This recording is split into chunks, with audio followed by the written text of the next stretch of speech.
Control Okay, versus. so we should just hit- Okay, Got yeah, it? it's recording now, so, Okay. okay.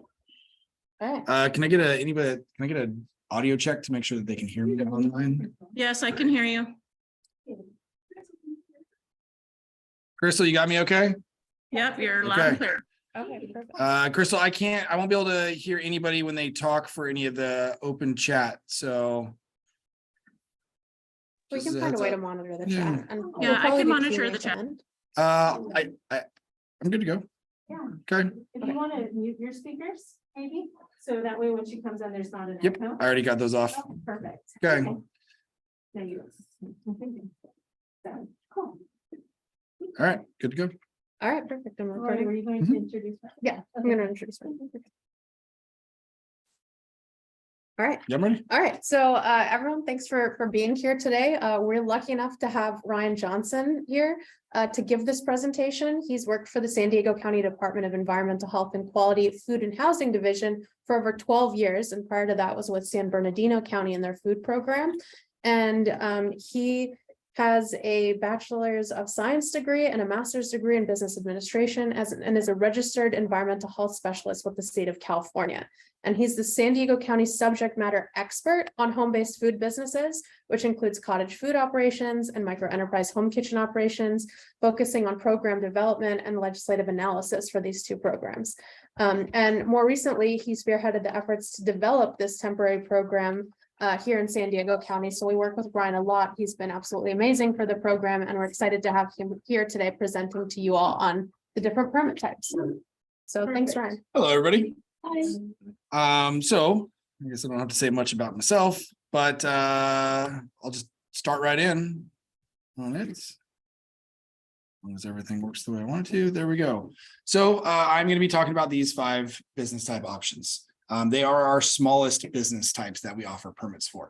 Everything else beyond this is what we call our brick and mortar shops. Those are our permanent food facilities. Those are our restaurants. They definitely cost a lot more to get started. So these are an easier path of entry. At the end of each section, I will pause for questions on that section. So that way you don't kind of lose track of what you want to ask me before I move on to a whole nother different topic.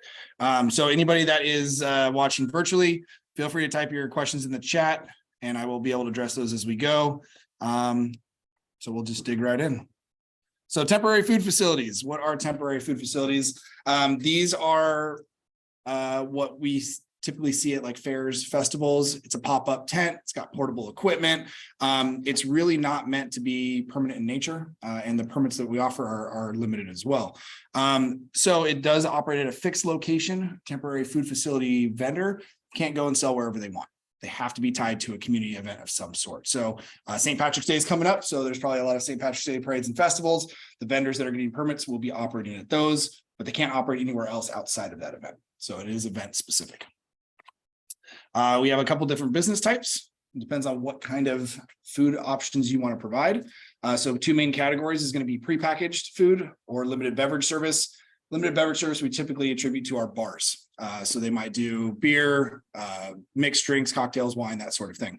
Prepackaged food for us, that's our terminology for anything that's in a bag, a container, sealed, something you'd find on like a grocery store shelf or in the freezers or refrigerators. That's a prepackaged item. And then of course our unpackaged food, that is anything that you're open making on site. Maybe you made it off site and you're bringing it there and you're serving from an open container. That's pretty much our open food preparation. So how do you obtain a permit? This is actually a relatively simple process. You submit an application. We want it at least 14 days before your first event. That just makes sure we have time to process it. You may provide standard operating procedures depending on the scope, but our application is pretty inclusive. So you fill everything out on there. It tells us everything we need to know, type of food you're selling, type of equipment you're bringing, and all the other amenities that you're going to need to have on site. Lots of ways to get them to us. Everything that we do is either digital or in person. So email, mail, fax, come to our office. Our office is in Kearney Mesa, so right down the road from here. It's very close. And if you're going the annual permit route, we have 2 different permit types. I wish I would have put that in there as an earlier slide. You can do an annual temp event permit, which means you can operate as many events as you want throughout the year. There's no limit. You can just operate only though 1 event per time slot per day. So That really prevents anybody from photocopying theirs and going to 2 different events on the same day to maximize their sales. That requires 2 permits. But if you said, hey, I'm going to work an event on Saturday and Sunday, and then a Thursday night and a Friday night, that's all fine on an annual permit. It's actually a better value. The catch on that, though, is you do need to have a commercial commissary to store all of your equipment. You can't store your equipment at your house. So the single event, it still requires you to basically properly store and maintain your equipment. It doesn't require the commissary letter to get that, though. Can't explain more beyond that, but I'm assuming most people do have this stuff stored in areas that we probably wouldn't want, but as a single event, there's no requirement established for that commissary. If approved, we'll issue you a health permit and you'll be ready to go. That's it. Just keep it on site. So operational requirements. This is kind of a little bit about when you're as a temp event vendor, some key things that we look for. So you got to be prepared for that. One is a food safety manager certificate. Now this is for a annual vendors only require the food safety manager certificate. It's an 8-hour long course. It's very long. It's very detailed. If you are just a single event vendor, you can get the food handler card, or you can demonstrate knowledge at the event when our inspectors come out. They'll basically ask you questions of food safety and hope that you can answer all of them. All right. So the other thing we need is hand washing. It's one of our key things that we require to protect the public's health. Proper hand washing. This is our easiest setup that we have. It's an igloo cooler filled with warm water. You got a catch bucket because you can't drain all that stuff on the ground. Soap, paper towels to dry your hands. And it's got a little flip knob on there. Some of them will have a push button. If you've ever tried to wash your hands while trying to hold a button down, if you go in those restrooms that have the auto ones and you're like trying to pop it down, it pops back up. It's impossible. So this is one of the main requirements. Water needs to be 100 to 108. So the best way I tell people is hot tub temperature. I've seen it up to 140 degrees before. And I always ask people, how do you wash your hands when it's 140 degrees? It's impossible. So if you don't have this and you're serving open food, you'll actually be closed down for the day. So we want to make sure you guys are properly set up for it. Protection from contamination and approved source. Everything that you have and you're using has to be stored to not contaminate the food you're using. So clean equipment, clean utensils. Your food can't be in bad condition, spoiled, anything like that. Approved source means it has to come from a permitted location. So approved source is going to come from a lot of options. Food from home is, we'll get into that a little bit later. But typically if you're at a temp event, you're gonna have to buy your food at a commercial facility like Costco, Restaurant Depot, places like that. Enclosures. So you're outside, you're in the elements. We still need to protect your food and your equipment. The only way to do that is to enclose your booth. So if any of you have gone to a fair or festival, hopefully this is what you see. And hopefully this is not what you see. Chances are you're probably seeing a little bit of this. But that's what our inspectors are out there to do. Because if you look at it, we've got trees around, stuff can fall on your food, it's open, it's out in the elements. If it's a windy day or a rainy day, all of this is going to get something on it. And then you're going to serve that out to your customers. And that's the one thing we don't want. So with this other one, so for those of you at home that can't really see all of this, it's got a full mesh screening around it that protects everything inside from the outside elements. All right, operational requirements. We do need the name of your booth so we know who you are. There's lots of ways you can do this. Doesn't have to be, it could be a sign, it could be a freestanding tabletop, whatever it is that tells us who you are and where you are operating out of. Okay, permit fees. My caveat is we are in the middle of doing our cost recovery. So our permit fees are evaluated and potentially change every July. So these fees are good until July. After that, they'll update and they'll be posted on our website. But if you can see, prepackaged food is a smaller permit because you're a less risky operation. Unpackaged food, a little bit higher. And you can see the difference, single events versus annuals. For the unpackaged food, annual, $657. The single events, $237. So if you want to do 3 events a year, you might as well get an annual. Cost savings after that is you're pretty much not paying more money to continuously work. However, that commissary requirement is going to kick in and you're probably going to pay the commissary owner your monthly rent. So there's your balance. Do I pay the money to the commissary to store all my food and equipment there to get the annual, or do I just pay every time an event comes up with the $237? Anybody interested in working as a swap meet vendor? Okay, so for swap meet, you have a lesser permit fee, but you are going to be restricted to prepackaged, non-potentially hazardous food only. So that's why the fee's a lot less than everything else. It's site specific. You can only work at that one swap meet. If you work at other swap meets, it requires a permit for each one. So that's why this one's so low, is because you don't have a lot of flexibility. You just get permitted at the one location. The one thing that my team always makes sure I let you guys know is if you submit your applications late, there is a penalty fee for that. It means we have to rush process your paperwork before your event. So if we don't get it within that 14-day time frame, it's $179 added onto your permit fee. Your best bet is just plan ahead. We always recommend 30 days before your event to submit your paperwork. Anything after that, you start to cut it really close, because your application has to be complete within that 14 days. We can't have it modified afterwards, can't make changes to it. So I'd really hate to have anybody pay additional costs when you guys don't have to. All right, that's it for temp events. So before I move on to mobile food facilities, any questions on the temporary event program? Yes. Could you go into sampling? Sure. So let's say I have a packaged food good, Mhm. but I want to provide samples, like a sauce or a salsa or something. Okay. How is your permit structure going to work? Or Yeah. So would I need to then get the unpackaged food and have a full mesh and Yep. the washing hand station, what kind of food are you thinking of? chips and salsa, Okay. bread and sauce? Yep, because you're slicing it on site, so you're kind of portioning out your little sample cups while you're there. Sure. Yeah, so yes, full mesh, it's considered open food once you open those packages.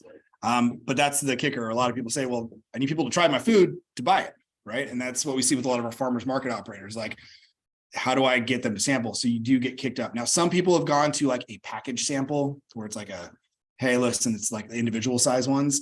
For something like that, yeah, you're gonna need the open food permit. Now you can take your mesh screening down when you're done prepping it, but if you're gonna have them laid out kind of on the table for people to grab when they walk by, you're gonna want them screened so you can hand it through the screen to them. Okay, so what if it's, let's say, contained and poured per person? Let's say somebody approaches you for a sample, you pour that one. You got like a little, like a pour spout, like a syrup pour or something. syrup dispenser. Yeah. Then you have a compartment. So your food is compartmentalized at that point. So chafing dishes people use to compartmentalize. So if you've got a container and it just opens and closes, that's the compartment. If your chips stay in like a box or a bag or a chafing dish, something, and you just open it, grab a couple, doesn't require the wrap, Okay, but it's still open food because you are still handling and working. so it would require the other permit, but. Requires the other permit. Exactly. Okay. Yeah. What's the other permit? Sorry. Prepackaged versus unpackaged food. So he would be doing an unpackaged food process. Sampling doesn't have its own. If you get the annual, that's everything. It goes That's from everything. 342 to 657. Yeah. If you want to do samples. 237 to 657. 342 is, prepackaged That's what I'm versus, saying. yes, prepackaged versus open food. There's a higher risk associated when food is open. So depending on the food source, salsa does need to be refrigerated. Some of it, especially if you're making it fresh. Tomatoes are considered potentially hazardous food once you slice them open. So you're probably going to need to have refrigeration on top of it. So any open food handling, we consider a higher risk operation versus just handing a package out to somebody. So that's why the fee is a lot less. Takes less time for us to do your inspections. So yeah, if you want to do open sampling, have you already started to look for, are you doing like jarring or anything? Yeah. So I'm in the process right now of getting the Processed food registration? I do Okay. tomato sauce in a Yep. jar. So you're I'm probably going also through their gonna- catering. I've Canner program? I've just learned that I'm gonna have to take that route. And I also wanted to maybe pick at you later if you have time to ask you maybe more specific questions about. Talk a that. little bit, that's the state. So California Yeah, Department of I Public figured. Health. So for everybody else, there are certain processes that our state health department regulates, and they're specialized ones that have a higher risk for bacterial growth. So that's canning, some jarring, packaging it yourself to make it a prepackaged product that you can find on the shelf. They regulate that, and then you come in with that permit and you're good to go. Okay, but yeah, we can definitely talk later for some specifics. Cool. Yes, So I saw at the site, the paper that you need is the food handler and the food manager. Okay. And also the proof of food stores. What is that? all right. So for everybody, if anybody can't pick up the questions on our website, it talks about food handler cards, food manager cards, approved source of food, and how to prove that. Food safety manager depends again if you're going to be an annual or a single event. Food manager course, you just would take that. It's a long class. Food handler card, shorter class, 3 hours long, a lot cheaper. So just whatever option you go with, you just need to get the right card before you apply. Now with the What was your second part of your question? Was the proof of? Proof source. Yeah. So we usually do this, a lot of it starts with a visual. Where does it look like this food was made at home outside of our home-based operations, right? And a lot of people, this is what we dealt with before MEHKO's or Microenterprise home kitchens or CFOs were a thing. People would make stuff at home and prep it at home. It's not allowed. It's not considered an approved source. So approved source is if you're working out of a commercial kitchen, everything you make in that kitchen is an approved source. They get some more technical in detail when we deal with like people that are doing custom slaughtering or anything else to do that. Food from outside the country, like so if somebody lives down in TJ or anything south of the border, they can't bring food across from them to sell here. They have to buy the food in the United States to then use. So that's kind of another source thing. But if you look at it, so where do you usually go grocery shopping? I just say Restaurant Depot. Great, approved source. So you're picking your food up at a permitted licensed facility that's able to sell food to you. If you're going to be making it at home, you have to fit into one of those other home-based categories first to be approved to make the food at home before you come here. So approved source means if don't make it at your house, make it on site or in the commissary for the temp side. And you're gonna cover that part about the commissary. We'll get a little bit more on some of the commissary. I'll dig more for our mobile foods a little bit more. But it's pretty much any permitted facility that you can do food prep at. So anybody that has a health permit, local coffee shop, restaurant, market, whatever you got that has the amenities for you can be evaluated to be a commissary for you. A lot of options now with new legislation that went through. So yeah, that's all. We're really just making sure that it's approved source means it was made in a way that had some controls on it to protect it from, harming people when they eat it later. Okay. Any other questions on temp events? All right, mobile food facilities and sidewalk vending. This one has had a lot of new changes, so I'm going to apologize. When I first made this presentation, I made it last November. New law went into effect in January. I'm going to try to touch on some of those nuances that have changed, but for the most part, I'm going to cover the general portion of it. So mobile food facilities, all food vendors require a health permit, even if 100% prepackaged shelf stable. One caveat is if you have less than 25 square feet, it's probably about the size of this tabletop, less than 25 square feet of prepackaged shelf stable, can sit on a shelf, doesn't need refrigeration. You no longer need a permit to be a mobile food vendor in the county of San Diego or the state of California. So your limitations are size. I mean, this isn't a lot of space. You can't have backstock. It's your tabletop. So less than 25 square feet, shelf stable, unopened, packaged food does not require a permit to be a mobile food vendor. If you want to come into a temporary event, still need the permits because the organizer may still require you to do that. So, but this is for the new sidewalk vending. Now, where can you sell as a mobile food vendor? There's two different agencies that regulate that. Don't know if I go into it in my presentation. San Diego County permits everybody to the California Retail Food Code for mobile food facilities. Once we permit you, you can sell anywhere in the county. However, each city has local ordinances that restrict where you can sell. And it's up to them to enforce those restrictions. We just make sure you meet California Retail Food Code requirements for the operation. I will say, if you guys see a lot of sidewalk vendors out there, there are quite a few that we've been running into that are not permitted properly, that we're trying to work with the cities to help enforce their zoning and ordinance requirements. All right. Operate in conjunction with a commissary or approved retail restaurant. Again, we use the term commissary for somewhere where you're storing, preparing your food, cleaning your equipment, and storing your equipment. You need to have a valid food safety manager certificate or food handler card based on the type of food sold. This one has a full new table design on what you and when you need this. And they've lightened the restrictions a little bit on some of our mobile food operations to not need the food safety manager certificate. If you're interested, we can dig into that for more details later. And the last dot point no longer is valid, because when they redefine part of our mobile food program in the state's code, a table can be considered a compact mobile food operation now. It packs up, it goes with you, but you are going to be limited to what you can sell off of a table. Again, prepackaged, non-potentially hazardous food items. All right, you got to figure out what your cart type is. So again, open or closed, those are your two choices. Open food's either going to be made and prepared on the cart or prepared off-site and then just served from the cart as hot or cold. So sandwiches can be done. You guys seen coffee carts, churro carts, that sort of thing. So here's our cart types. Our packaged ice cream. Tamales is an interesting one on this because it's considered packaged when it's in the husk wrap. It's not in the husk wrap, it is unpackaged. State law put that in there as a caveat. It fits because they consider the unedible wrapper to be the husk or to be the package. And uncut produce. So whole uncut produce is considered a packaged item. And then we've got our open food or our beverage carts. So these are typically coffee, traditional hot dog carts, churros, pretzels, shaved ice. There are specific restrictions on what you can and can't sell. I think I got the definition coming a little bit here later on that, but it's limited food prep. It's not a full restaurant. You can't do the full gambit on there. For the question on the chat, packaged food, no hot food, no samples. Do you need the food handler certificate?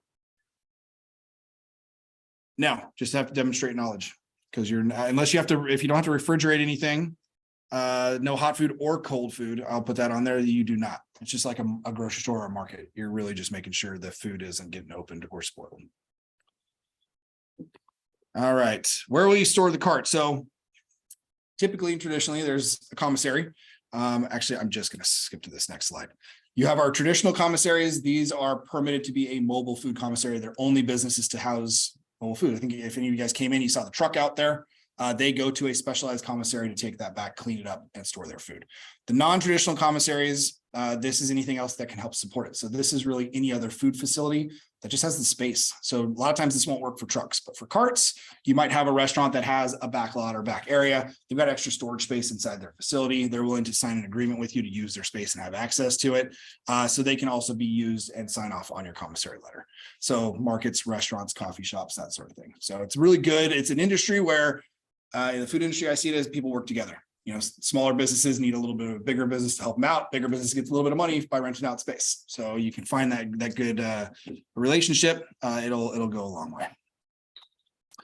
All right. So again, like I said, where do you want to sell? You've got to get a business license, vendor license, seller's permit, solicitor's permit. My department, the environmental health, does not regulate this. This is all the city. So we just tell you, you got to go to the city and meet their requirements.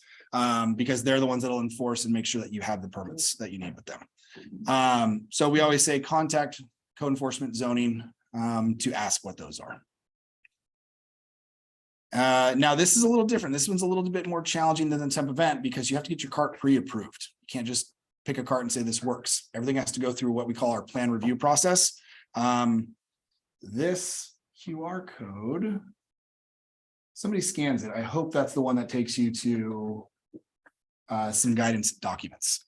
I forgot. I've used so many of these for so many different programs, so I apologize. But I'm hoping this takes you to a link tree that has different check boxes on it that will let you get guidance for templates, information on what to submit.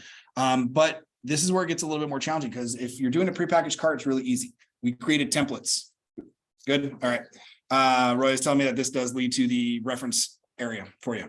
If you're doing an easy cart, we created templates and they're on this link. You basically fill in the blanks. We try to make it as simplified as possible. When you start to go into the limited food prep carts, we also created a template for you. It requires more stuff on the cart, but if you can fill out the template, it saves you guys a lot of money because it also makes sure you give us the information we need to approve you. If you don't go with the template route, you got to draw them yourself or have somebody draw them up. So these are like professional drawings that you would have any contractor or designer build out for you specific to your cart. If you're going to go the mobile food route, please get the cart approved before you buy it. Because if you buy a cart, even if it maybe had a permit years ago with our county, everything has to go through the plan review process. And if it does not meet current code, you will be required to bring it up to current code. And if it's not able to be, you got a cart that you can't get permitted. So we always tell everybody, if you're going to buy a cart from somebody, if you're going to build a cart, submit your plans to us for it. Let us review it, approve it, and then go ahead and make the purchase. It'll save you a lot of time and money. So what, as part of this process, the plan or the plan template, commissary agreement letter, because we still need to know where you're storing the cart, operational procedures, and your menu. And all of this information we can walk you through when you're going down that path. We kind of have all of our programs on our website kind of tailored out so you can just get all the documents you need. We also have a lot of staff on hand in the office that can help walk you through any of our permitting processes. Again, so in order to get the health permit, once you get the plan check approval, it's an application. That's the easy part. Once you get through the plan review, you fill out the paperwork, pay the fees, and we'll issue you your permit. And so the fees for this, two different choices. We've got prepackaged carts. If you use the template, so this is why I was saying the template saves a little bit of money, a little over $100, because it saves us time. And it saves you guys time for the back and forth. Annual fees. So it's basically you're paying both of these. You got the initial one, that's your plan review. And you got the second one, that's going to be either your prepackaged or your open food. And those are the fees associated with them. All right, that's it for mobile food before I shift to catering. Any questions on our mobile food program? Yes. I have a food truck. Okay, So the food truck. permitted already? Yeah, I rented it. Okay, okay. Yeah. But it's like, I'm about to buy a new one. I'm looking into new. Okay. The health department permit, it ended on this December. It will be a renewal. So if you're buying a truck from any business, any food business from somebody else, permits are non-transferable. So you can't, if their permit is still valid until the end of the year, you can't just jump in and use their permit until it expires. You start from scratch. Our mobile program is a little bit weird. Our permits run January to December. It's our only program that does that. Every other program is calendar year from when you guys get your permit. So yeah, you want to go through the plan review process. There's a prorated fee for you if you're past March, I believe. We don't charge you the full year's rate. It's in our fee ordinance that says you get a discount because you're already mostly through the year, and we can't start you with a calendar year after that. But yeah, you definitely have to go through the process. So again, even though it's already permitted, you start with a consultation with our plan check department to make sure that even the truck's permitted, that some of the older trucks need to be brought up to code. Yeah. Once you transfer ownership, it doesn't grandfather in for our mobile program. Yeah. All right. Congratulations though on going for truck number 2. Oh, thank you. Great. I do have a question. Yes. What I saw was that you had for prepackaged the tamales with the ice cream. Now, is this little item with the tamales, it has to be cold, right? You can do a hot tamale cart. There's one in Balboa Park right now that is permitted by us. It's but your little push cart has to be built in with the steam table. So you're gonna have a propane tank that has to go in there. You're gonna have your little inserts to keep it hot. So they're out there, and it just takes a little bit more money to build the cart out. And couldn't you could I get like for chips and salsa and have the refrigeration and do that? Or Not off of a push cart, right? Because that's a prepackaged option. So you can upgrade to a limited food prep cart if you want to have chips and salsa to be able to serve as to make a plate out of it. I get the A tamale cart, if you're doing tamales by themselves in their wrapper and all your sauces are individually portioned out. So if you're gonna do a salsa cup. forget the tamale. Okay. I thought you were blending the two. No, I'm right. asking about the hot sauce. I mean, the Chips and salsa. Yeah. Okay. So you have it cold and it's okay? And it's We've talked prepackaged? recently, haven't Yes, we? we have. Great. And it's prepackaged, Okay, so you've got individual containers of salsa. 16 ounce, 13 ounce. Great. Okay. You've got your individual bags of chips. Yes. Yep. So that's prepackaged as long as you're permitted to package the salsa in the little containers. So that's probably going to go through the state for your license first to get the can or the bottle, depending on how you're packaging it. If you put it in little snap cups where you just have I don't know what they're The called. jelly containers. Those things. Yeah. You can't have. You can have those. Yeah. Yeah. But a lot of people jar sauces. So if you're not jarring a sauce, you're fine. Well, putting it because in you gotta go through the state. I'm You gotta thinking. go through the state. We talked about. It's that. more shelf stable and it lasts longer. The stuff spoils fast when it's open to the air. I All the understand. bacteria, normal spoilers, bacteria is everywhere. So for those cases, yeah, you just have refrigeration inserts. So as long as you're permitted to have it prepackaged out, then you can sell it as a prepackaged item from your cart off of a prepackaged push cart. You just need a refrigeration system. Ice won't work. It needs to be mechanical refrigeration. Right. Ice is the only thing that works for ice cream because it's self-regulating. When it melts, you can't sell it. But with everything else, if your ice melts, That makes your food sense. gets hot and you can still sell it to people and they don't realize how long it's been out of temperature. Yeah. So mechanical refrigeration is going to be key. So your cart just got a little bit bigger, less portable. Okay. Yep. All right. Repackaged cart permit is without sample given out. That is correct, Ada. Prepackaged is prepackaged only. You cannot sample from it. Unless all of your samples are small little prepackaged size samples that they can go open themselves, but then you have a lot extra costs for bagging and packaging little samples. So yeah, your best bet is off a cart. Carts don't typically sample. They just make the food that they're selling off of them and sell off the cart. All right. Next one's catering. Catering is its own kind of beast because you're really limited on where you can sell. I mean, a caterer is the person that comes to your hosted event and provides the meal. So we do allow for 3 different types of catering permit. The full service catering is typically the people that you hire for birthday parties, weddings, that sort of thing. They come out, they set up, they can still only do a limited amount of stuff on site, but they come, they do some pre-prep, they come out, they can cook, plate, serve it out, they're fine. Direct sales catering, this one's a little bit of a misnomer here on the slide. Direct sales catering and a host facility have to be tied together. So best examples are a brewery. A host facility really is a brewery, winery. Some commercial businesses might get approved for it, but they have to have infrastructure to support your catering business. So restrooms, janitorials set up. So really we see this where a brewery wants to bring out somebody to serve food. Now it's not true catering because they're not pre-making that order, but direct sales allows them to just sell like a caterer would. Instead of saying, I'm going to feed 50 people, I'm going to bring enough food to hopefully get 50 orders. And then they can do those orders directly, but they're tied to a place that has some support and infrastructure to help them run as a direct sales catering, because it's a little bit outside of the normal catering business. So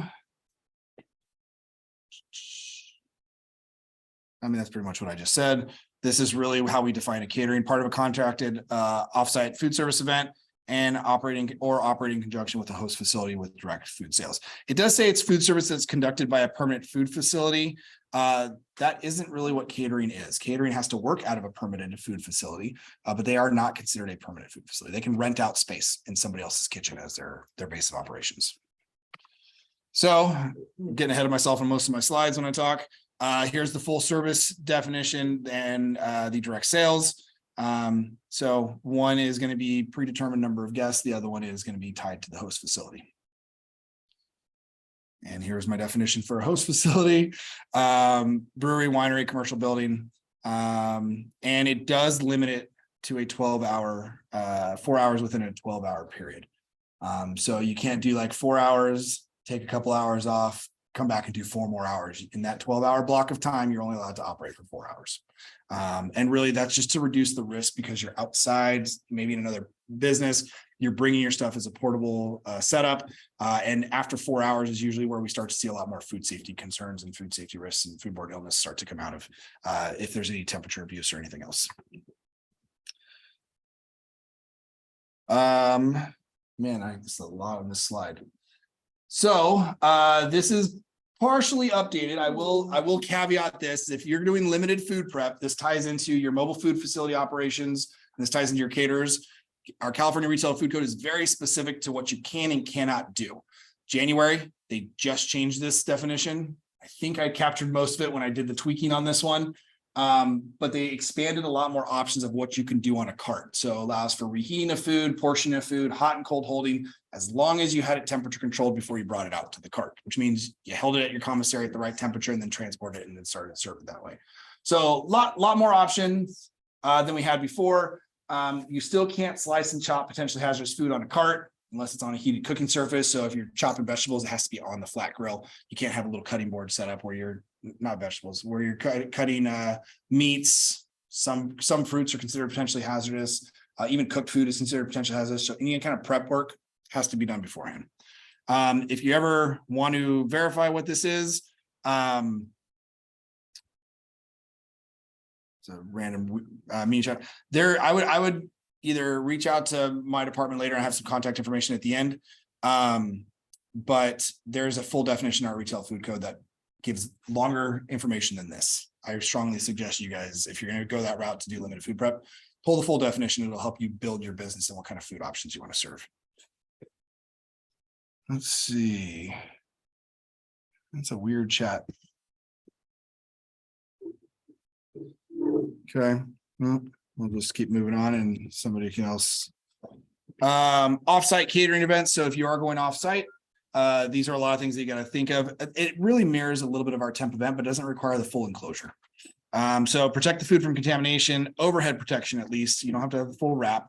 Utensils for individual use, and eliminate the use of community dipping containers, right? So there was some news stories that went out about people grabbing food off of a cart of a vendor down after like a San Diego State event. That's the reason we have these carts built a specific way, because your food's never out there for somebody to touch. Like that, we want it protected so that can't happen in any way whatsoever. And that's why we go through the whole review process for this. So you've got to have it so people can't come and self-dip. There is no self-dipping off of catering tables. Even if it's at like a wedding where everybody's family, you can't have the communal bowl for them because those double dippers will sneak in on you. You got to be able to replace your utensils if they get dirty. And then make sure anything that is not consumed or sold at the end is discarded unless it was held at the required temperature. So this one's a weird one. If you ever have your food go out of temperature a little bit, you got to throw it away at the end of the day. If you're able to properly maintain that temperature the entire time, then you can take it back in your commissary and you can save it. And then of course, discard any food that's become contaminated or suspected of it. Realistically, stuff falls in your food, you really should be throwing away, scooping it out and tossing that scoop in the trash. Because for me, I've done both business and the science side for education wise, and bacteria are on everything. And they will get in everything from the smallest amounts will even get you sick. Catering, you can use open air barbecues or outdoor wood burning ovens. So a lot of people will do this as part of their catering operation where they're grilling things and then using that as part of their service. Documents that you want to submit. We've got a plan check application. We've got your standard operating procedures. Again, commissary agreement, because you got to be tied to that commercial food facility. Equipment specification sheets. We ask for this in case you're for all of your mechanical refrigeration, any kind of cooking utensils or implements. We want to make sure it's still commercial grade. You are doing a commercial business. So we want to make sure that you are using the proper equipment for it.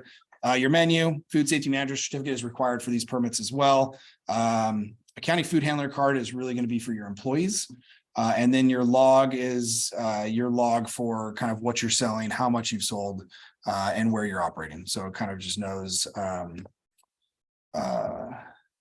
location, date, and time of your operation. It's traceability for us. If anybody ever calls us and says, hey, I got sick and I ate it at this caterer, we could also know, okay, where else might they have worked? Is there another problem that we need to trace back? So it helps us with trace back for any foodborne illness concerns. Catering fees. So here's our fees for catering. Again, this is a two-part process. You have to go through the plan review process. It's not the same as the other ones. We're just verifying that your documents are all online, and then we go and check the site that you're going to be based out of. Then your permit is a $675. That's your full service or direct sales catering permit. I don't think any of you guys are planning on being a host facility, but their permit's really low because all they're doing is providing infrastructure for a caterer.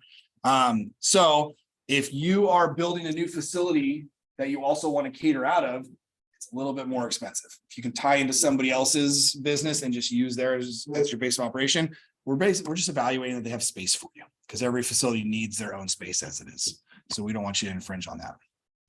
All right. I will pause for questions on catering. There's an odd question. That thing I got. Nope, that's in the chat. Okay.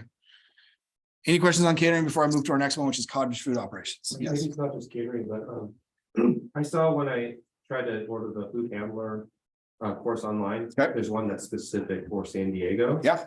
But when I did managers, it didn't have one separate. Is that normal? That is normal. Okay. So San Diego County is it's one of the different counties in the state. We have our own food handler program. So we verify and vet every food handler training school in San Diego County. There's a lot of online ones out there throughout the state. We don't accept them unless they've been vetted by our department. So your food handler card will say County of San Diego on it and have our logo if it's an approved provider.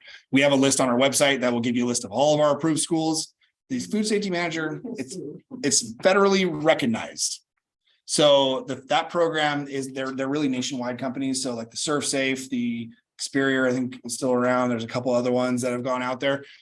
You can take that from anybody that provides it. That can be used anywhere. I think it's actually state to state. They can work as well. So a lot more flexibility. So those ones, price hunt. Find somebody who's giving you a good value on that, so you're not paying a lot of money or trying to limit that cost. Because I've heard those do get up closer to $200 for that class because it's 8 hours. Sometimes split over a couple days. So what'd you get? I paid about $140. Ah, And okay. it's 5 years. I've had it for 5 years. You get it for 5 Yeah. years. So the food handler cards are a 3-year expiration date on And those. it's really nice because I was able to train a person, to help me because he needed to be trained to be in there. So that's what the manager comes in, is that you're able to give instructions and check on them and then they have to get their card. There's what we have as an in-house exam, but you need a food safety manager to proctor it for you. And it has to be Okay, your I food think safety so. manager that you do. So that's good. You can proctor for your own employees because you have the food safety manager. So if you have that and you've got your own business, we have an in-house exam you can pick up from us and you could test all your employees and that becomes their food handler card. So they don't have to go to a class. Right. But they have to be tied in there. Those are site specific, business specific. So they can't take that test and go and work somewhere else. Yep. They're only going to be able to work for you. All right. Cottage food. We're getting closer into my wheelhouse. Cottage food. This started, I don't know, 8 years ago, maybe. I keep losing track of time. Huh? 2012? Yeah, okay. Oh wow, that's almost like 11. So cottage food's very specific in state law. You're not considered a food facility as a cottage food operator, which is very key because there are specific requirements established for food facilities. So it does pull them out into their own category. You can only produce and sell non-potentially hazardous food from your home kitchen on this one. So everything is going to be prepared, packaged, and labeled. 2 ways to sell it, direct or indirect. Direct sales means I'm going to sell it to my customers. It could be off of a temp event booth. This is where we get some hybridization between the two. People can come pick it up, or I can go deliver it to them and I can ship it now as considered direct sales. Indirect means I'm going to actually sell my product to a market, coffee shop, restaurant, and then they're going to sell it. So it kind of expands your allowance on how to get your product out there. It's not just you doing it. You sell it to somebody else and let them sell it for you. So we got the Class A registration. The Class B is a permit. So we have 2 different categories. You are limited to only 1 full-time equivalent employee. That does not include any family members or household members. So if you have your family all working for you, it doesn't count towards your 1 full-time employee. If you hire somebody to help, whether they're going out to an event to sell for you or they're doing anything else to help you just produce, you can have 2 people work part-time, just as long as it's not more than full-time for the both of them. You are limited to $75,000 as a Class A for your gross annual sales and $150,000 for a Class B. It does adjust for inflation. So I don't know if these numbers have shifted since this went into effect recently. But every year that number will scale up and it's based on California Consumer Price Index. I think that's the terminology for it. And so that'll grow. Now that's gross sales. So that means that's everything you sell before you start taking out all your costs. So that will essentially go down. So what you're netting will be less than this. But it does allow a lot of flexibility, but you are limited on the type of foods you can sell, which I'm probably going to get to pretty soon, so I won't jump ahead on my slides by just talking about this. All food has to be done inside your home kitchen. Can't have any ovens in your backyard. You can't do it at the same time as other stuff you do at your house. So you got to just kind of learn to separate your business from your home life in a sense when you're working out of your house. I have kids and pets and they are everywhere. So if I was operating a cottage food business, I'd have to go lock them in a room while I prepared to keep them out of the kitchen or put little kid gates up if I could. So really it's just meaning I need to contain my area to prevent cross-contamination, and kids and pets are one of the easiest ways to do that. So also can't do any smoking, storage, handling, or smoking in any of the food prep areas. And you can't do any of your own stuff. So if you're also making dinner at the same time that you want to do your cottage food prep, you got to separate those out. You got to pick one or the other. So you just got to budget your time accordingly for what your home needs are. All right, Class A. So I already kind of went over this. Direct sales, that's from at home, bake sales, food swaps, holiday bazaars, farm stands, farmers markets, or temporary events. So this is where the good crossover comes in. If you are a cottage food operator, you can go work at a temporary event without needing to get an additional permit as long as you are only selling your packaged food item. If you start doing sampling, you got to now get a temp event permit for it. So now the good thing with cottage food is you can package your individual samples out, put your label on them like you would need to for all your other products, and hand those out and still be prepackaged and not need the second permit. So cottage food gets like a little freebie. So instead of, in addition to selling out of your home, you can direct sale from a farmer's market, a temp event, a community event. You just need the organizer to accept you into their market as a approved vendor. You show them your registration or permit as a cottage food operator, and typically they shouldn't have a problem with it. The Class B, so this is the indirect sales, and you will get 1 inspection a year. So you get an initial one just to make sure that everything is in line for your business. And then we'll come out and inspect you once a year to make sure you are still continuing to manage that properly. And the reason for that is because as you start to expand your scope of where you can get your food out, we want to just kind of ensure that the more food safety oversight is in place, because you have a greater chance of accidentally getting somebody sick if you guys are doing something wrong out there. All right, approved products. There's a lot. But if you think about it, everything that you see on here is probably something that you're going to find on a shelf in a grocery store, with the exception of the baked goods, but they sit out. They don't need refrigeration. So baked goods, candy, so cakes, cupcakes. The frostings are always a kicker for people who do desserts, because the real cream cheese frostings are delicious, but you can't do them as part of cottage food. So you got to go with just more of a sugar-based one. Dehydrated food products, honey, fruit butters, jams, and jellies. We have a lot of jam makers that work out of cottage food. Nut mixes, powdered drink mixes, vinegars, mustards. I'm sure this list is even longer than this. We have links on our website if you really want to see the full spectrum of products you can sell. But it's not going to be full meals or any hot kind of food item. So our application process is relatively easy on this one. You do need to get a city business license or a zoning permit. For about half of the cities, you got to get one from them first before you apply for us. The other half, you apply from us, and then you go and show them that you applied, and they'll issue your business license for them. We do require that you submit sample labels. It's up to 10. It's not a requirement for 10, but up to 10. What we want to do is cottage food has very specific labeling requirements built into them, which is my next slide, so I won't do too much right now. If you happen to live in an area on a private well, we do need well water testing to make sure your well water is drinkable. We call it potable water, that it meets all of normal standards to make sure it's not going to get anybody sick or put something into your food that can be problematic. This one has a lot of options. There's a food processor course. This is where we don't need that San Diego approved food handler card. The state said we have courses that you can take. They're like $15 to $25. I think it might have gone up since I last looked. Or you do our San Diego County food handler card or a food safety manager card. You got 3 options. Still doing good? Yes. They want to know if the rules are for San Diego County or for. Thank you. The rules for cottage food. Clarification, Ada, if you can, are you okay? So cottage food rules, everything I'm telling you is requirement for San Diego County permit or registration. The zoning business license, that's just your business license to do business in that city. So everything I'm talking about here is really what you need to do to get through a San Diego permit or registration process. Did that answer your question? Great. Okay. We try to get a response back to you 10 days after you submit these applications. If we have a high demand, we have one person only, and they also split their time with another program. So if we have a high demand of applications coming in, it might take us longer than 10 days, but we'll try to get a response back to you, at least to say we need more time. So label requirements.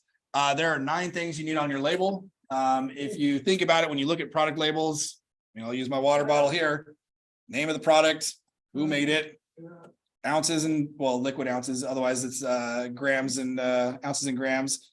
Ingredients, if it has more than one, it needs an ingredient list.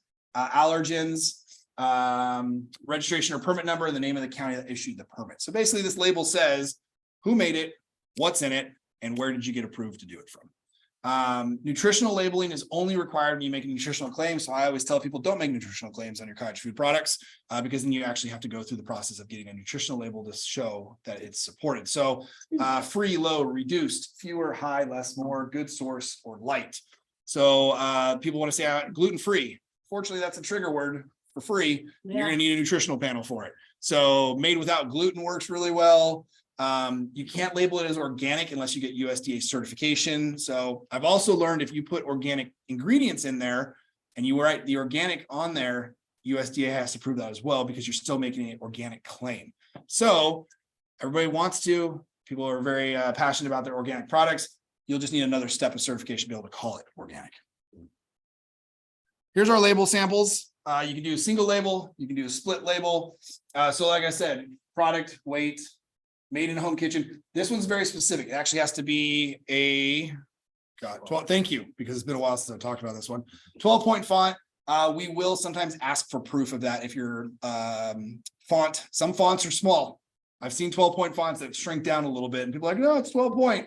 we may ask you to provide us with your raw data file to prove that it is the 12-point font that you're using. I'm sorry, can you say that slower? 12-point font. That's your main one. And that's only for the made in a home kitchen.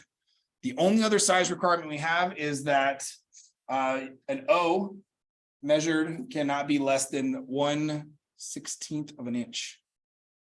I hope it's 1/16. It's either 1/16 or 1/8. And I apologize, guys. I need to brush up on That's that. a lot. I mean, that's a lot of, People will try to shrink this stuff down to fit it on a label and you can't read it. right. And I'll be honest, we measure it. Because I've seen some where you're like, you're squinting, you're like, I can't really tell. We just need you to be able to show what's in it so people can read it. But you can split your stuff onto 2 panels if you need the space, or you can put it on 1. True. And you have a lot of flexibility with everything else you want to put on your labels for marketing purposes. You just need these 9 things in some format on there. I import products already made and just packaged at home. If you're importing them, that's going to be another. So the question online is, I import products already made and just package them at home, whether I need to label made in a home kitchen. The problem with your question is the importing products. You need to go through customs to import products. You can buy products that have already made it through the import process, and yes, then you can repackage them. But you didn't put repackaged in a home kitchen. So if you're not actually making it yourself, you're saying, hey, listen, I'm doing teas. I'm going to get a bulk amount of tea and I'm just going to package it into small little samples. You just say repackaged in a home kitchen. For whoever that was, please make sure you're getting them from an approved source and not importing them yourself. All right. So this is kind of what I already went over. Prepackaged food, you don't need that extra permit, but you can sell at a temp event. Sampling or open food, you do need a TFF permit required. Some people might, I've had this happen, they make cupcakes or waffles and they want to put like heavy whipping cream on top of them. And when they serve them, you can do that. You just now need a temp event permit and you need a commissary to store the extra stuff at, because you can't store any of that at home because it's not approved as part of your cottage food operation. So you can only store at your home what is part of your cottage food operation. Now, we do allow people that do jams to have crackers that they can store at home if they want to do like sampling. Chips would be another option. The problem is you can't make salsas as part of a cottage food operation. I know. So you're limited. Sauces, no delicious, no sauces, nothing. Because like I said, most of them have an ingredient that needs refrigeration and needs need to be shelf stable. Tomatoes do. Come on, acidity is changing those over the years, the way they grow these things. All right. Put the right stuff in there. Yeah, put a lot of vinegar. Thank you. All right, cottage food operation fees. So like we have a class A and a class B. The class A is definitely less for your initial permit because your class B has that inspection component. The renewal is less on the class A because we're just processing your renewal. We don't do inspections. So that's just the fee it costs us to process and verify and get your permit or registration printed out to you. The renewal for the class B is also a little bit less because all we're doing is the inspection each year. We've already reviewed your application, your SOP information. So you're gonna get a little bit of a price savings each year, basically for the next year after that, because we don't spend as much time on the office side of approving you on those. All right. Questions for cottage food? Okay. It's really limiting. This is the hard part with the cottage food operation. It doesn't give you a lot of expansion options. All right, I think this is my last one. Microenterprise home kitchen operations, the newest and nearest and dearest to my heart of home-based operations. This one basically took cottage food and put it on steroids. So this is a home apartment condo-based restaurant out of your house. So there are restrictions, and this is the downside and the caveat to the MEHKO program. I'm going to say MEHKO's because it's too long to say the whole thing every time. It is a home-based restaurant. You can do almost everything you can do in a regular restaurant, and you don't have to upgrade to commercial equipment, but you're limited to 30 meals a day or 60 meals a week. Okay, we almost have 30 people in this room, right? I can give each of you a meal, and that's my daily limit, and I'm done selling, right? Can't sell anymore. So you're really going to not be able to expand your business. So it's 30 meals per day is your max, and then 60 meals per week. So if you think about that, it's 2 days. It's not a lot. Okay. Or, I mean, I don't know anybody that's going to do 5 meals a night unless you're doing like a very fancy chef plated like 3-course meal or something. Then maybe you can have fewer meals and still get the same thing, but it's extremely limited. And you're also limited to $50,000 in gross sales, which is a little bit different. If you sell the cottage food, that was 75 and 150. So there's a lot of there's a lot of discussion that went into the why behind this, and I can kind of get into that a little bit later for anybody that wants to know. But essentially, homes are not made to be a commercial restaurant. Your equipment is not commercial grade. Your refrigerators aren't made to do the heavy lifting of like refrigeration, cooling, all the stuff you need to do. Your sewer lines probably aren't going to be happy with a lot of extra grease that might go down there if you're not careful on how you dispose of it properly. So limitations were placed into the law. Fortunately, San Diego County opted into a MEHKO program temporarily. We're in the second year of it. I apologize if I get to this on a slide later on, which I probably will. So the Board of Supervisors for San Diego County has to approve the MEHKO program to continue after next February. It did not go into effect statewide. This was one of the few things that was a statewide law that went into our retail food code with a caveat that says your local governing body has to opt into a program. Our Board of Supervisors opted into a 2-year temporary program to basically evaluate and see what impacts these might have that people were concerned with when this bill first came through. It does allow you though for dine-in, pickup and delivery. So people can come to your house and have a sit-down meal. They can pick it up or you can go and deliver it to themselves. Not with a third-party person. You've got to just have either yourself, family member, or employee do it. So you're only allowed 1 per residence. You can have an additional if there's an ADU present. An ADU is an accessory dwelling unit. However, that's for that person that lives in that can start their own. But if you have 2 other roommates, you guys get to rock, paper, scissors to see who gets the permit for their MEHKO, because all 3 of you can't run your own business in the house. You can only run 1. Now they are housemates, so they can be employees and not count towards your 1 full-time employee. We already talked about the maximum meals and the maximum amount, and then the same with cottage food, 1 full-time equivalent employee, not including a family or a household member. So a couple limitations. If you're a MEHKO, you're a MEHKO. You can't blend and do other things. So no cottage food operation in addition to a MEHKO. You get to pick one or the other. You can't also cater for a MEHKO. So if somebody can't call you up and say, hey, I've got a party this weekend, can you come cater? No, but I can sell you 30 meals that you can come pick up from me. So that's not the same as catering. Now your meals are still individual meals. Can't serve platters. So you can't have your menu to say, hey, I've got like this platter of chicken or queso dip or something like that. That's a catering option. You can't, but you can certainly sell 30 individual meals for somebody to come pick up. You cannot also be a temporary event vendor. So like cottage food, where you got to also go out there and be a temporary event vendor. MEHKO's, you're stuck at your house. So you're really contained down to your house to operate. And you can't yet be a mobile food vendor. And I will say that because that's a caveat. New law that went into effect that expanded our mobile food operations. If the Board of Supervisors approves it, you could potentially run a mobile food business as an extension of your MEHKO. Nice. But the board has not taken action on that yet to do so.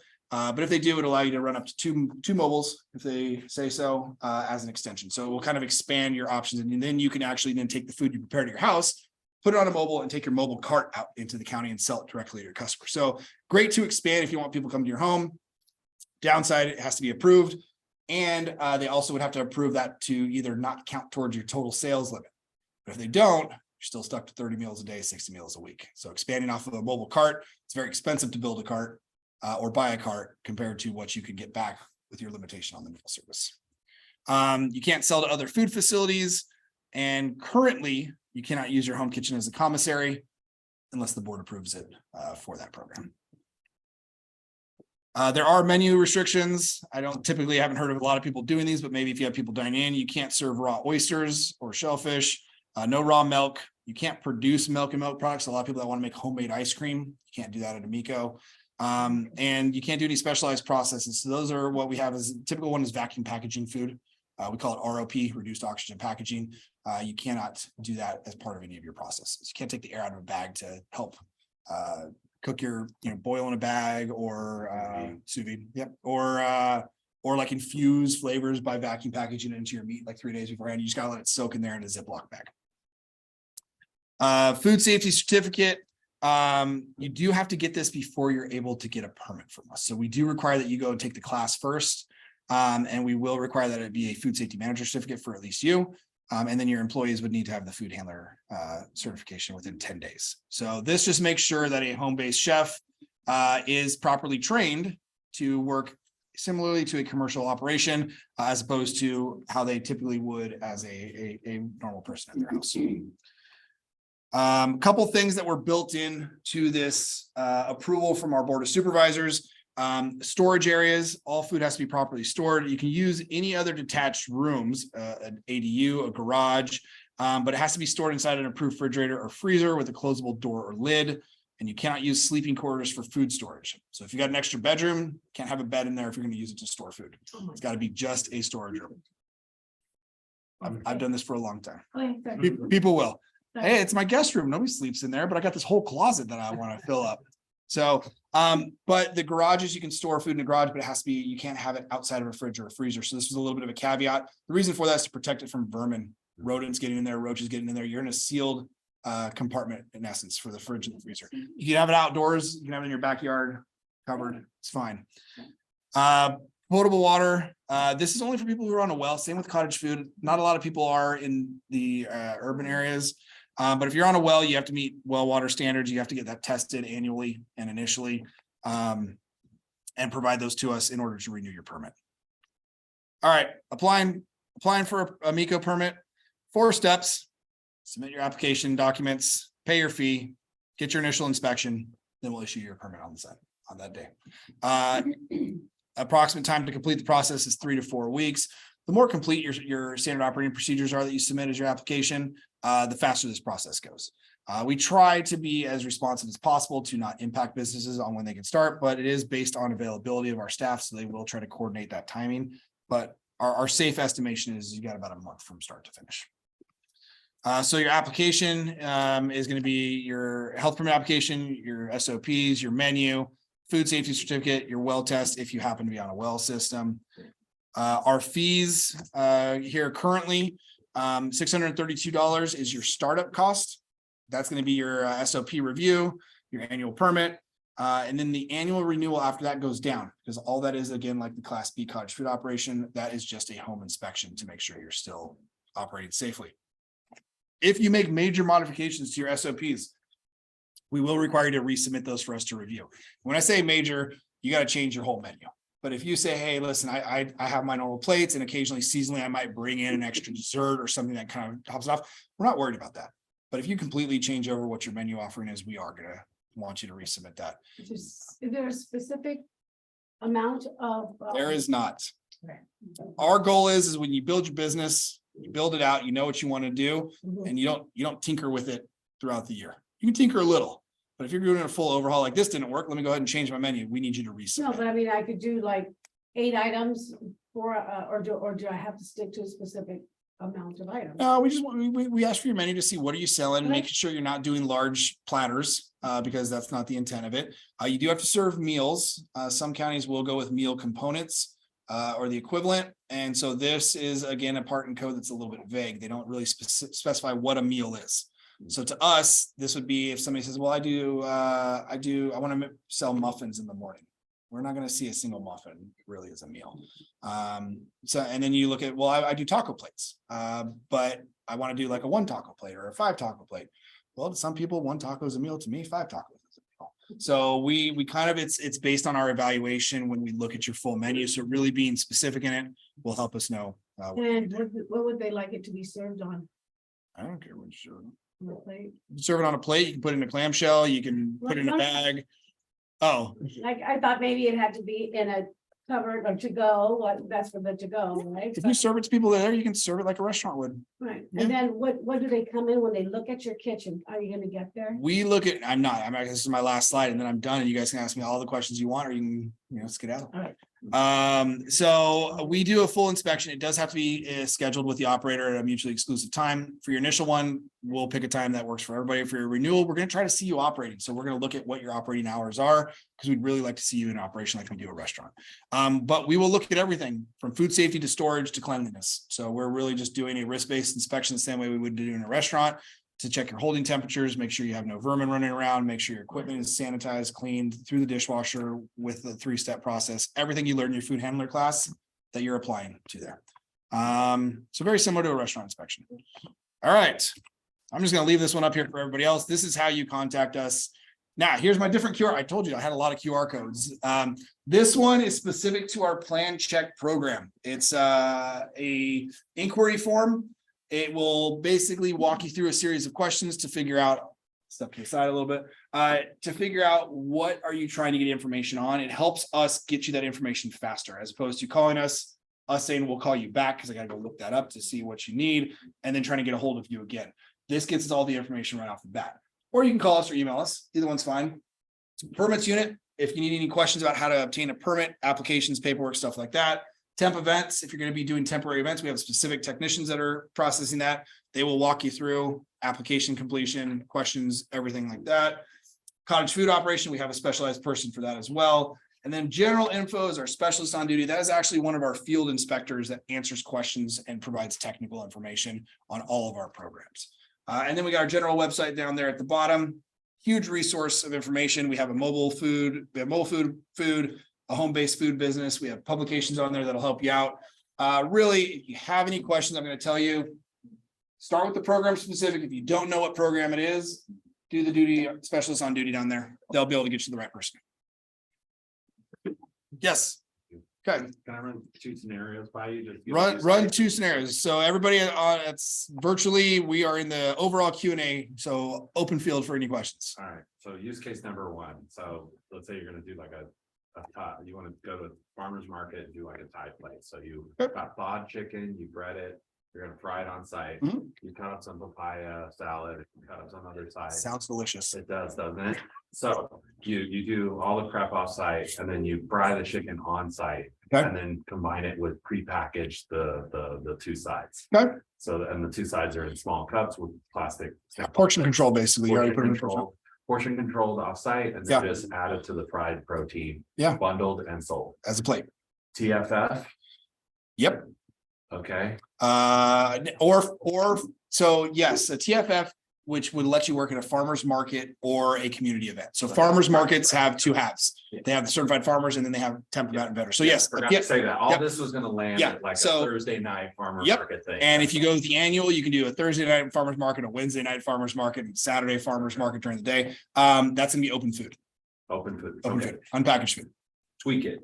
Okay. We cook the meat. Okay. It's like barbacoa or something like that. Yeah. And then we add some cheese and we add some sauce on site. Man, And I grill it really need up. to eat before I come talk to people about food businesses. We grill it up and serve it. Same thing, except Okay. now we cook the meat, pre-prepared the meat before. But you're and then still, finalized it on site. yeah, you got all the garnishes and stuff, still unpackaged food. Unpackaged Yep. food, TFF. TFF. Unpackaged food, rock and roll. Still need the commercial kitchen to work out of. So whether a shared kitchen space, a catering kitchen, so Can't do that at home. can't do that at home. Okay, So you're basically either doing it all on site or the prep has to be out of the commercial kitchen as your commissary. So there's a lot of kitchen options out there. There's some that are doing shared kitchen space, some that do just catering, which is similar, ghost kitchens, other restaurants and markets that rent out their space. It's really, we don't have a list, so I will tell you guys that. I don't have a magic list of commissary places. they're a good place to look. Where's the watering hole for these ghost kitchens and I would Google search and kind of just look at ghost kitchens, catering kitchens, kitchen rentals, maybe for people that are advertising for rental space. all right. And then we'll do an on-site, if you're doing the temp event, you just need them to sign your paperwork off and they do have to have a health permit with us. So that's your first thing to ask them. Do you have a health permit with the county? I do not. Well, you should not be letting people rent out their space. And move on. Yep. Okay, great. Okay, Thank you. all right. Yes, I think for brewery, I think you mentioned the catering. direct sales catering. Yeah. Yep. Could you also do a TFF for that? You could not. So the direct sales catering operates similar to a temp event, but your brewery has to have the host facility permit first. Okay, now, if somebody was organizing a community event that just happened to be in a brewery's parking lot, some sort of fair, festival, something civic in nature, there's a whole definition in our retail food code. We usually try to allow as many community events to happen as we can in San Diego County. But say it was some sort of, St. Patrick's Day at a brewery, they're like, hey, we want to do the big St. Patrick's Day festival. You need an organizer. So there's going to be an organizer permit that needs to be pulled. And then every vendor that wants to operate there can then set up as a temporary event as part of it. So it's not likely like the brewery is gonna have an organizer permit and only have one booth there. You could, but extra fee, Okay. right? So if they want to, and they really think that'll drive business, most just bring in a truck these days. But they potentially could. But then we'll have to look at like, what is it? Is they just want food there for Friday night because they get a lot of business? We're not gonna do an organizer permit and call it a temporary event. But if they're doing something that's really for the community to draw in people, doesn't have to be child appropriate, can be for adults. Then we can look at it as a community event, but you do need an organizer to do it. You may need city permits depending on what city you're in. So. Yeah. Yes. So basically, the way you define the number of meals based on the menu with you, right? For MEHKOs, Yes. we look at what your menu offering is. So your menu shows us like, just think about a restaurant menu that you open up, right? So here's where it gets a little bit, so a meal is not one thing. You can have an appetizer, you can have the entree, you can have a dessert.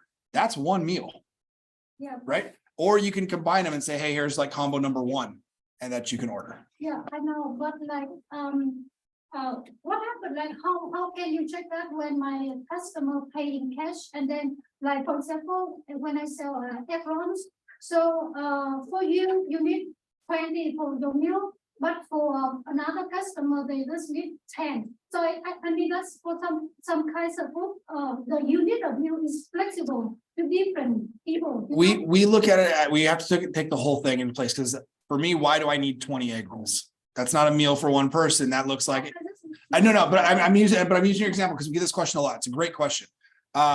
Is we look at how are you selling it in what capacity? Now, if you say, hey, this feeds a family of 5, and these are your 5 meals, and here's your 20 egg rolls, and you maybe have like a couple entrees, but it's for a family of 4 or 5, whatever it might be, then we would count that as 5 meals. But if you just had if your menu was just limited down, and we've seen this where it was, I call it, we saw one that was a lot of bar food, called it bar food. They had like some quesadillas, some nachos, some tots. I'd look at them and say, tots are not a meal. You can't consider that. You have to, what else goes with this? And that's what the question we would ask. What else are you serving with this when somebody orders the meal? Now, loaded tots, that's a meal. They got a lot of stuff on it. So we've kind of attributed that to be a little bit more substantial. But if you were just saying, hey, somebody can just buy 20 egg rolls from me, we would say that's not considered a meal. What else do you sell with it as part of it? So that's the challenge that we kind of run into is with how you build your menu out. And you're right, people can pay cash. And if we get a complaint, we'll come out and audit you and say, show us all your sales receipts, let us know what you're selling. And the expectation is that you'll be able to provide that as a business owner. So, to be honest. Don't ask me about loopholes in these meetings. Very carefully, right? We could, but most of what we're focusing on is a risk-based inspection. That's our focus. We don't want people to get sick from any food that they eat. So our focus is going to be making sure you're doing everything safe. If we get complaints of, hey, I saw like 30 cars coming in and out of here like all night, all weekend long, then we're going to come out and say, hey, we got complaints that you guys are selling way too much food because you got too many people coming in to pick it up. Like that's exceeding what your maximum meals is. So as part of our routine inspection, we are not going to ask you to bring out all of your books and show us your books and go through all of your numbers. We're going to do it based on what we see. Now, if I show up at your house and I look in your garage and you've got like 5 refrigerators lining a wall, all packed with food, I'm going to say that looks like more food than 60 meals out of here, right? You need to scale down. So we're going to take all of that into consideration when we do it. Yeah. Thank So, you so much for doing yeah. About annual temporary facility permits, let's say, I'm picking up a new market. Do I need to let the county know, or can I just now, hey, I picked up a Thursday, didn't have this Thursday before, new market, whatever, they have all their permits, I have mine. Do I need to let you guys know? You do not.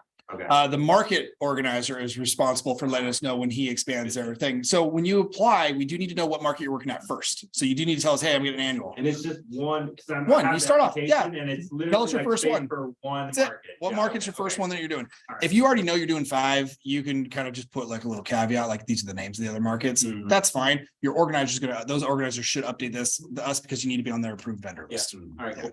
I did see one question on the chat. Is that what she popped in to say? Yes, about slides. Okay. Oh, will we only be able to view the slides separately or by viewing the recorded presentation? I can provide a PDF of the slides that we can have shared out. Absolutely. I don't put talking notes on these because as you saw, I just kind of talked from the slides a little more. All right, I know it's late. I talked a long time. I usually try to keep this a little bit shorter. And yeah, I'm here until you guys don't have any questions. So does anybody have any other questions specific to their business? Yes, sir. General question. Good. These, what would it just say? Do you have it for us to look at? That's what the online question just was. I will share it as a PDF and they can share it out for you guys as part of the group. Yeah. Anybody else? Yes, sir. So if I wanted to do a brewery and farmers market, I have to get the hall of that and the Direct sales catering. favorites, and then would it be a conflict like the same as the MEHKO and the Cottage, right? It's not a conflict. Okay. But remember, you gotta check. There's not a lot of breweries that have a host facility permit though. Oh. And a lot of the breweries do because they have to pay for that themselves. So Okay. direct sales catering has to be tied with somebody that has it. And I don't know how, I've never off the top of my head. It's not a lot. For the number of breweries we have in San Diego County, we don't have a ton of host facilities. Because most of them usually just bring in truck. Okay. Or just say, I don't want to deal with food. Ah, okay, so the question is for temporary food facilities, you need to have a 3-compartment sink.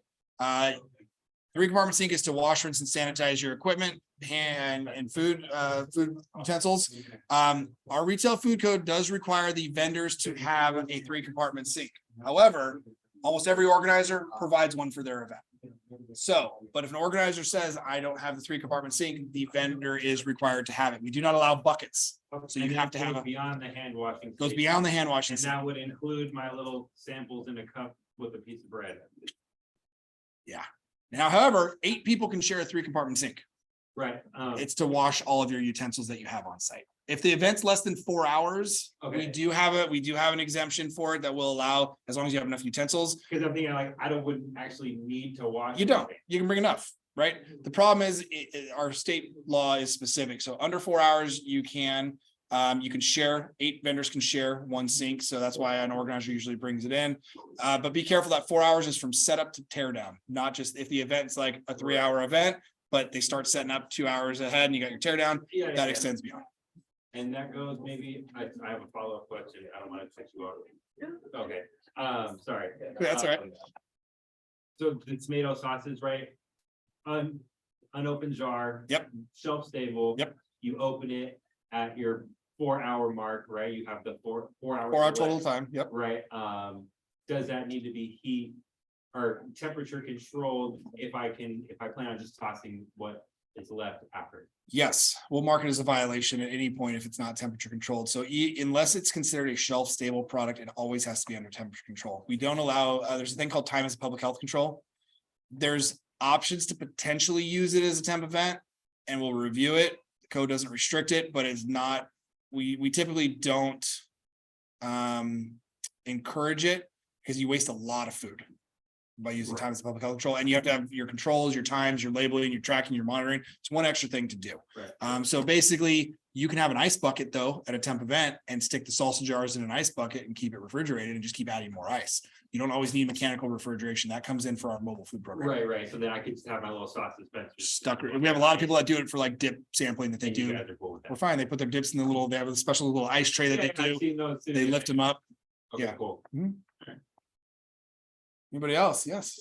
So, just a little scenario, like what if I see, for example, like a Costco parking lot, like the high traffic area, and if I want to sell food there, what permit, what category? You need a mobile food permit. So that would be a. That would be a mobile mobile food facility. So that would be like the food cart or the food truck thing like that? Yes, exactly. And I'm sure you guys see other people that are not mobile food people in some of these operations, and we do our best to redirect them into the right way. But yes, in order to sell just anywhere in the county, parking lot, public spaces, you need that mobile food permit, unless Costco was having a organized event and you were one of the vendors there. Or they were like their parking lot's a host to a farmer's market that you go to. But yeah, if you just said, hey, listen, there's a lot of foot traffic coming in and out of this place, Home Depots, any of the warehouse stores. You need the mobile permit, but then you'll need permission from the property usually to sell. And it's up to them to enforce whether they want to allow you to keep selling. Yeah, so it's a mobile cart or a truck if you can find a space to park it. The hard part with the trucks is they take up a ton of space that you may not be able to park anywhere. And some carts are hard to move around too. Well, I mean, think about it. You got propane tanks, you've got wastewater tanks, you've got freshwater tanks. If you're doing open food with hand washing requirements. Plus you've got your heating elements, you've got your cold holding refrigerator. The carts get heavy. So you've still got to be a way to transport them. Yeah. Anybody else? Okay, any questions come up? We're happy to help. Use the numbers on the screen. I don't see any other questions on the chat. So thank you, everybody else who is online with us today. Any other questions from the online group before I close everything down and stop sharing? Going once, going twice for online. All right. Thank you, everybody. Appreciate the time. I think I saw you on a mobile.